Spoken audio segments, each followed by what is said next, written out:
sa modernisasyon, agrikultura, turismo, at dagdag na trabaho sa ating mga kababayan. Saludo kami sa inyo, Governor Espino. Sa edukasyon,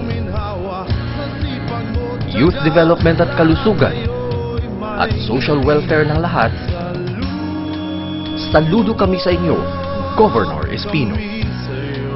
Sa pagbabago sa gobyerno, katapatan sa serbisyo, at kapayapaan sa Pangasinan,